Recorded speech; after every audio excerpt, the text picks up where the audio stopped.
सभी को। तो आइए अब आगे कथा का शुभारंभ करते हैं। ओम श्री गणेशाय नमः।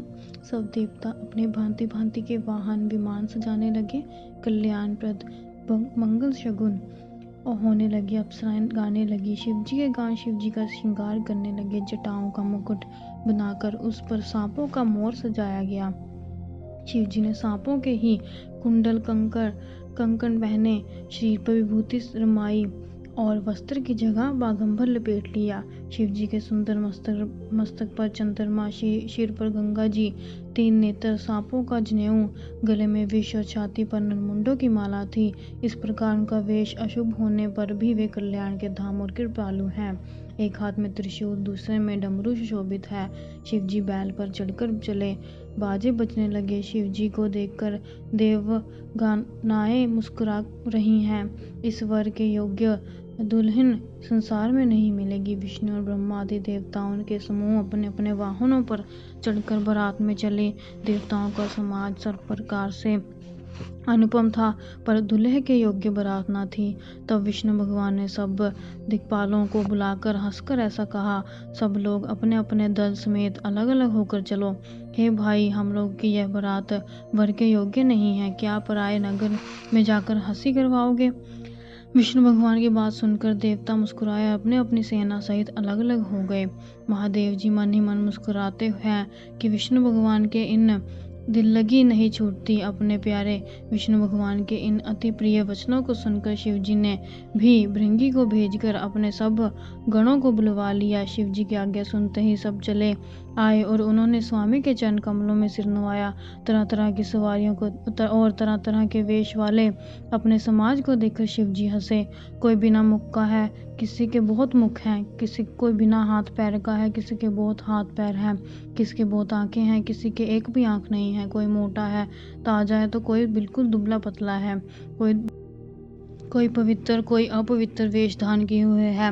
भयंकर गहने पहने, हाथ में कपाल लिए है, सिर पर शरीर में ताजा खून लपेटे हुए है। गधे, कुत्ते, सुअर, सियार कैसे उनके मुख हैं। गणों के अनगिनत वेशों को कौन गिने। बहुत प्रकार के प्रेत, पिशाच, योगिनियों की जमातें हैं, उनका वर्णन करते नहीं बनता।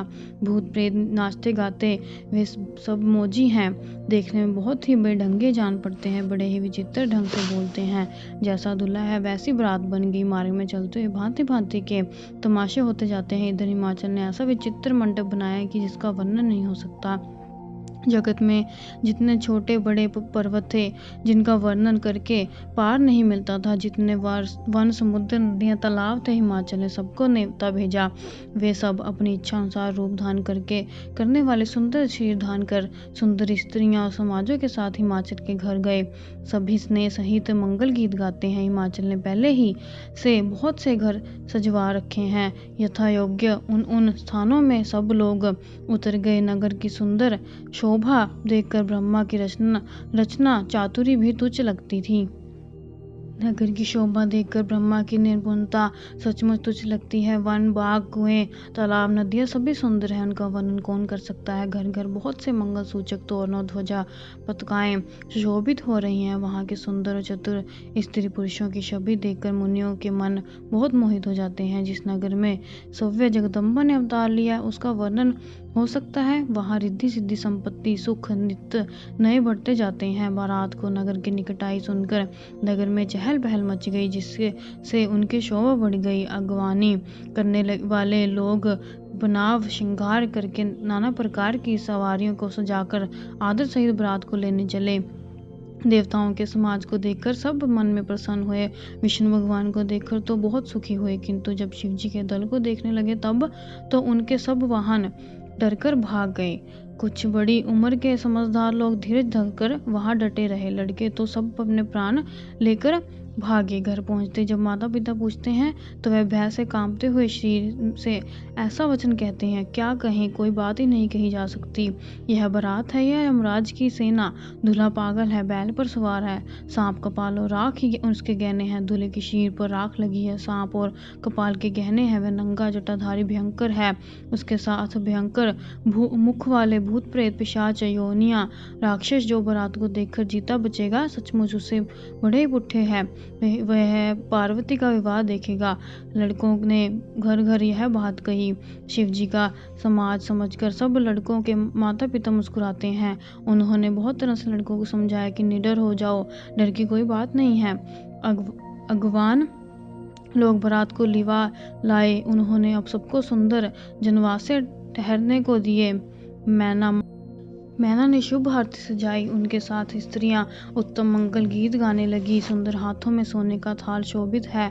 इस प्रकार मैना हर्ष के साथ शिव जी का पर्चन करने चली। जब महादेव जी को भयानक वेश में देखा तो स्त्रियों के मन में बड़ा भारी भय उत्पन्न हो गया। बहुत ही डर के मारे भाग कर वे घर में घुस गई। शिव जी जहाँ जनवासा था वहां चले गए। मैना के हृदय में बहुत दुख हुआ। उन्होंने पार्वती जी को अपने पास बुलाया और अत्यंत स्नेह से गोद में बिठाकर अपने नीलकमल के समान नेत्रों में आंसू भरकर कहा, जिस विधाता ने तुमको ऐसा सुंदर रूप दिया, उस मूर्ख ने तुम्हारे दूल्हे को बावला कैसे बनाया?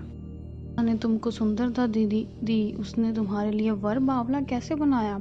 जो फल कल्प वृक्ष में लगना चाहिए वह जबरदस्ती बबुल में लग रहा है। मैं तुम्हें लेकर पहाड़ से सिर गिर पड़ूंगी, आग में जल जाऊंगी, समुद्र में कूद पड़ूंगी।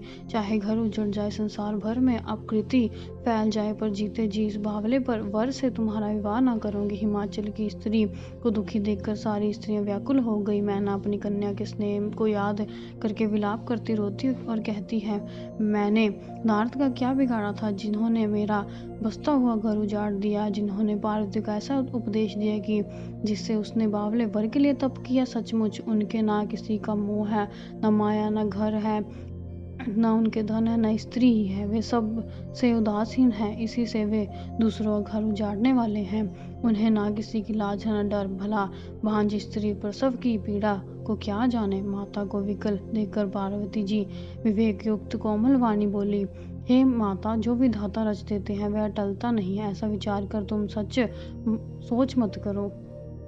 जो मेरे भाग्य में बावला बलपति लिखा है तो किसी को क्या दोष लगाए। हे माता, क्या विधाता के अंक तुमसे मिट सकते हैं? वृथा कलंक का टीका मत लो। हे माता, कलंक मत लो, रोना छोड़ो। यह अवसर विषाद करने का नहीं। मेरे भाग्य में जो दुख सुख लिखा है मैं उसे जहाँ जाऊंगी वहीं पाऊंगी। पार्वती के ऐसे विनय भरे कोमल वचन सुनकर सारी स्त्रियां सोच करने लगी। भांति भांति से विधाता को दोष देखकर आंखों से आंसू बहाने लगी। इस समाचार को सुनते ही हिमाचल उसी समय नारद जी और सप्तऋषियों के साथ लेकर घर आए। तब नारद जी ने पूर्वजन्म की कथा सुनाकर सबको समझाया कि हे मैना, तुम मेरी सच्ची बात सुनो। तुम्हारी यह लड़की साक्षात जगत जननी भवानी है। ये अजन्मा अनादि अविनाशिनी शक्ति है, सदा शिव जी के अर्धांग में रहती है। यह जगत की उत्पत्ति, पालन और संहार करने वाली है। अपनी इच्छा से ही यह शरीर धारण किया है। पहले यह दक्ष के घर जन्मी थी, तब इनका नाम सती था। बहुत सुंदर शरीर पाया था। वहाँ भी सती शंकर जी से ब्याही गई थी। यह कथा सारे जगत में प्रसिद्ध है। एक बार इन्होंने शिव जी के साथ आते हुए रघुकुल रूपी कमल के सूर्य श्री रामचंद्र जी को देखा। तब इन्हें मोह हो गया। इन्होंने शिव जी का कहना न मानकर ब्रह्मवश सीता जी का वेश धारण कर लिया। सती जी ने जो सीता का वेश धारण किया, उसी अपराध के कारण शंकर जी ने इनको त्याग दिया। फिर शिव जी के वियोग में ये अपने पिता के यज्ञ में जाकर वहाँ योग अग्नि में भस्म हो गई। अब इन्होंने तुम्हारे घर जन्म लेकर अपने पति के लिए कठिन तप किया है। ऐसा जानकर संदेह छोड़ दो। पार्वती तो सदा ही शिव जी की प्रिया है। तब नारद के वचन सुनकर सबका विषाद मिट गया। क्षण भर में यह समाचार सारे नगर में घर घर फैल गया। तब मैना और हिमवान आनंद में मगन हो गए। उन्होंने बार बार पार्वती के चरणों की वंदना की। स्त्री पुरुष बालक युवा वृद्ध नगर के सभी लोग बहुत प्रसन्न हुए। नगर में मंगल गीत गाने लगे। सबने भांति भांति के स्वर्ण के कलश सजाए। पाक शास्त्र में जैसी रीति है उसके अनुसार नेक भांति की रसोई बनी। जिस घर में सव्य माता भवानी रहती हो वहाँ की भोजन सामग्री का वर्णन कैसे किया जा सकता है। हिमाचल ने आनंद पूर्वक सब बारातियों, विष्णु, ब्रह्मा और सब जाति के देवताओं को बुलवाया। भोजन की बहुत सी पंक्ति बैठी। चतुर रसोइयां परोसने लगी। स्त्रियों की मंडलियां देवताओं को भोजन खिलाकर जानकर कोमलवाणी से गालियां देने लगी। सब सुंदर स्त्रियां मीठे स्वर में गालियां देने लगी, व्यंग करने लगी, व्यंग सुनाने लगी। देवगण विनोद सुनकर बहुत सुख अनुभव करते हैं, इसलिए भोजन करने में बड़ी देर लगा रहे हैं। भोजन के समय जो आनंद बढ़ा वह करोड़ों मुंहों से भी नहीं किया जा सकता। सबके हाथ मुंह धुलाकर पानी दिए गए। फिर सब लोग जो जहाँ ठहरे थे वहाँ चले गए। फिर मुनियों ने लौटकर हिमवान को लगन पत्रिका सुनाई। वहाँ का समय देखकर देवताओं को बुला भेजा। सब देवताओं को आदर सहित बुलवा दिया और सबको यथा योग्य आसन दिए। वेद की रीति सजाई गई स्त्रियां सुंदर श्रेष्ठ मंगल गीत गाने लगी। वेदिका पर अत्यंत सुंदर दिव्य सिंहासन था, जिसकी सुंदरता का वर्णन नहीं किया जा सकता, क्योंकि वह सव्य ब्रह्मा जी का बनाया हुआ था। ब्राह्मणों को सिर नवाकर हाथ में अपने स्वामी श्री रघुनाथ जी का स्मरण करके शिव जी उस सिंहासन पर बैठ गए। फिर मुनीश्वरों ने पार्वती जी को बुलवाया। सखियां श्रृंगार करके उन्हें ले आई। पार्वती जी के रूप को देखते ही सब देवता मोहित हो गए। संसार में ऐसा कवि कौन है जो उनकी सुंदरता का वर्णन कर सके। पार्वती जी को जगदम्बा शिव जी की पत्नी समझकर देवताओं ने मन ही मन प्रणाम किया। भवानी जी सुंदरता की सीमा है, करोड़ों मुखों से भी उनकी शोभा नहीं की जा सकती।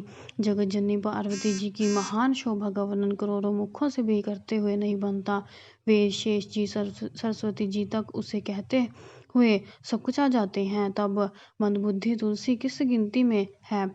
सुंदरता और शोभा की खान माता भवानी मंडप के बीच में जहाँ शिवजी थे वहां गई। वे संकोच के मारे पति के चरण कमलों को देखकर नहीं सकती, परंतु उनका मन रूपी भोरा तो वही रसपान कर रहा था। बोलो जय श्री राम।